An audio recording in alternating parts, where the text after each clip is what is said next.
Hello, അസ്സലാമു അലൈക്കും. എന്തൊക്കെയുണ്ട് എല്ലാവരും വിശേഷങ്ങൾ? അപ്പം ഇന്ന് നമുക്ക് നോമ്പുതുറക്ക് ഒരു വെറൈറ്റി ആക്കിയാലോ? നമ്മളിന്ന് വെറൈറ്റി ആയിട്ട് നോമ്പുതുറക്ക് ഉണ്ടാക്കിയത് അൽസയാണ് കേട്ടോ. അലീസ, പിന്നെ അൽസ എന്നൊക്കെ പറയും.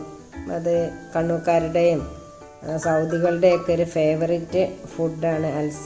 ചില കല്യാണ പാർട്ടികളിലൊക്കെ അലീസ ഇതൊക്കെ വിളമ്പലുണ്ട്. അപ്പോൾ ഇതെങ്ങനെ ഉണ്ടാക്കാൻ നമുക്ക് നോക്കാം.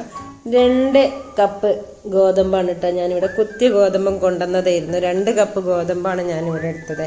അത് നല്ലോണം ഒന്ന് വെള്ളം പാർന്ന് കേകി കുതിർത്ത് വെക്കട്ടോ. നല്ലോണം ഒന്ന് കേകിയിട്ട് പിന്നെ വെള്ളം ഒഴിച്ച് കുതിർത്ത് വെക്കുക. ഒരു 6 അവർ കുതിർത്താൽ മതി. പിന്നെ ഞാൻ ഫ്രിഡ്ജിൽ നിന്ന് ചിക്കനൊക്കെ എടുത്തിട്ടിട്ടുണ്ട്. അൽസ വെക്കുമ്പോൾ നമ്മൾക്ക് എപ്പോഴും ചിക്കനോ മട്ടനോ ബീഫൊക്കെ ഇട്ടിട്ടാണ് വെക്കുക. മട്ടനും ചിക്കനുമാണ് കൂടുതലിടുക. അപ്പോൾ എങ്ങനെ അത് പ്രിപ്പയർ ചെയ്യാൻ നമുക്കൊന്ന് നോക്കാം.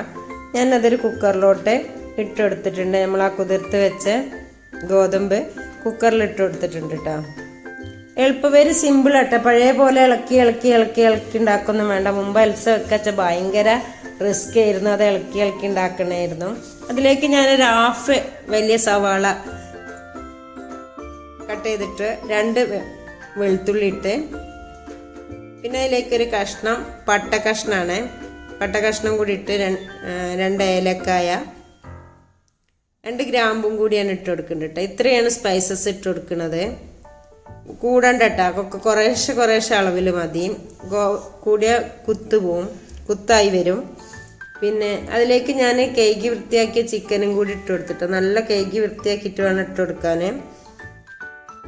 പിന്നെ ഉപ്പിട്ട് നമ്മളിതേക്ക് പാകത്തിനുള്ള വെള്ളം കൂടി ഒഴിച്ചു കൊടുക്കണേ. നമ്മൾ ആവശ്യത്തിനുള്ള വെള്ളം ഒഴിച്ചാൽ മതി. ഇത് സെറ്റ് ഫുഡാട്ടോ. നല്ല ടേസ്റ്റാണ്. നമ്മൾ ഉണ്ടാക്കാത്തതുകൊണ്ടാണ്. നല്ല രസമുള്ള ടേസ്റ്റി ഫുഡാണ്. വലിയ ചിലവില്ല, സമയം വേണ്ട. അപ്പം നമ്മളിതാ കുക്കറൊക്കെ മൂടി നമ്മളിത് വേവിക്കണേ.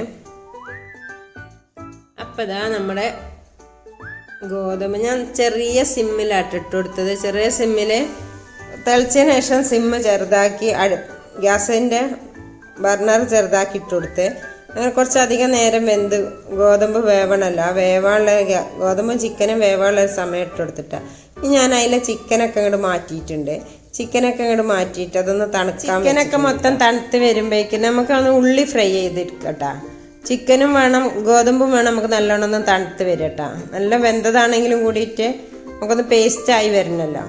അപ്പം കുറച്ച് സവാള അരിഞ്ഞ്, ഒരു 1.5 സവാള അരിഞ്ഞ് ഞാൻ ഒന്ന് ഫ്രൈ ചെയ്ത് കോരി വെച്ച് അതിലേക്ക് കിസ്മിസും അണ്ടിപ്പരിപ്പും കൂടി വറുത്ത് കോരിയാൽ മതി കേട്ടോ. അണ്ടിപ്പരിപ്പ് മാത്രമേ എൻ്റെ കയ്യിലുള്ളൂ. കിസ്മിസ് ഇല്ല. അതുകൊണ്ട് അണ്ടിപ്പരിപ്പ് മാത്രമാണ് ഞാൻ വറുത്ത് കോരുന്നത്. ഈ ഉള്ളിയും സവാളയൊന്നും വറുത്ത് കോരിയില്ലേലും ഇത് സൂപ്പർ ടേസ്റ്റ് ആയിരിക്കും കേട്ടോ. ഈ അലീസ മാത്രമായാലും നല്ല ടേസ്റ്റ് ആയിരിക്കും. ഇത്തിരി നെയ്യ് ഒഴിച്ച് കഴിച്ചാൽ മതി. പഞ്ചസാര ഇട്ട് കഴിക്കണവർക്ക് അങ്ങനെയും കഴിക്കട്ടെ. അങ്ങനെ നമ്മൾ മാറ്റി വെച്ച ചിക്കനും ഇത്തിരി ഗോതമ്പും കൂടി എടുത്തിട്ട് ഇത്തിരി വെള്ളം കൂടി ഒഴിച്ചിട്ട് മിക്സിയിലിട്ട് നല്ലവണ്ണം ഒന്ന് അടിച്ചെടുക്കട്ടെ. അപ്പോൾ നമ്മളൊരു കാര്യം പ്രത്യേകം ശ്രദ്ധിക്കണം കേട്ടോ. നമ്മൾ അതിലിട്ട സ്പൈസസ് ഇല്ലേ, ഏലക്ക, ഗ്രാമ്പു, പട്ട, ഇവ 3ഉം അതിൽ നിന്ന് മാറ്റി ഒഴിവാക്കി കൊടുക്കണം കേട്ടോ. അങ്ങനെയാണ് നമ്മൾ ചെയ്യല്ല. ഞാൻ ടേസ്റ്റ് നമ്മൾ മിക്സിയിലിട്ട് ജ്യൂസ് ആക്കുമ്പോൾ അതിനൊരു ടേസ്റ്റ് രസം ഉണ്ടാവില്ല കേട്ടോ, കൂടുതലാവും. ഇതിലേക്ക് ഞാൻ നല്ലവണ്ണം പാലൊഴിക്കുന്നുണ്ട്. അത്യാവശ്യം പാലൊഴിക്കുന്നുണ്ട് കേട്ടോ. പാലൊഴിച്ച് നല്ലോണം ഒന്ന് ലൂസാക്കി നല്ല ടേസ്റ്റ് ഉണ്ടാവും. ഞാനിത് പശുമ്പാലാണ് ഒഴിച്ചത്. നിങ്ങളിതിൽ തേങ്ങാപ്പാൽ ഒഴിച്ചാലും മതി കേട്ടോ. തേങ്ങാപ്പാൽ ഒഴിച്ചാലും നല്ല ടേസ്റ്റ് ഉണ്ടാവും. പശുമ്പാൽ ഒഴിച്ചാലും മതി. നിങ്ങൾക്ക് ഇഷ്ടമുള്ളത് എന്ത് വേണേലും ഒഴിച്ചു കൊടുക്കാം. അങ്ങനെ നമ്മുടെ അലീസയുടെ പണി ഇവിടെ സെറ്റായി വരുന്നുണ്ട് കേട്ടോ. ഇത് നല്ലൊരു സൂപ്പർ ഫുഡാണ്. ഹെൽത്തി ഫുഡാണ്, സൂപ്പർ ഫുഡാണ് കേട്ടോ. അപ്പോൾ നമ്മളിത് ഇതിൻ്റെ വർക്കൊക്കെ കഴിഞ്ഞു തുടങ്ങി. ഇത് പാകത്തിന് വേവായിട്ടുണ്ട്. പാകത്തിന് തിക്നെസ്സൊക്കെ പാകമായിട്ടുണ്ട് കേട്ടോ. അപ്പോൾ നമ്മളിതൊരു പ്ലേറ്റിലോട്ട് വിളമ്പി കൊടുക്കണേ. അപ്പോൾ നമ്മളിത് ഡെക്കറേറ്റ് ചെയ്യാൻ വേണ്ടിയിട്ടാണ് ഇത് പ്ലേറ്റിലോട്ട് വിളമ്പണത്. നെയ്യൊക്കെ ഞാൻ തൂവിയത് പ്ലേറ്റിലാണ്. നെയ്യ് തൂവി ഡെക്കറേറ്റ് ചെയ്തത് കേട്ടോ. ഇതിലേക്ക് നമ്മൾ RKG നെയ്യാണ് ഞാൻ യൂസ് ചെയ്യണത്. RKG നെയ്യ് യൂസ് ചെയ്താൽ മതി. RKG നെയ്യ് നല്ലൊരു മണവും നല്ലൊരു ടേസ്റ്റൊക്കെ ഉണ്ടാവും. ഇതിലേക്ക് നമ്മൾ വറുത്ത് കോരി വെച്ച് പിന്നെ ഉള്ളിയും അണ്ടിപ്പരിപ്പും ഇതൊക്കെ നിങ്ങൾക്ക് ഏത് നട്ട്സ് വേണേലും ഇട്ട് കൊടുക്കട്ടെ. നട്ട്സ്, ഡ്രൈ നട്ട്സ് ഏത് വേണേലും ഡെക്കറേറ്റ് ചെയ്യാൻ വേണ്ടി ചെയ്ത് കൊടുക്കുക. നമ്മളിവിടെ അണ്ടിപ്പരിപ്പ് മാത്രമാണ് ചെയ്തത്.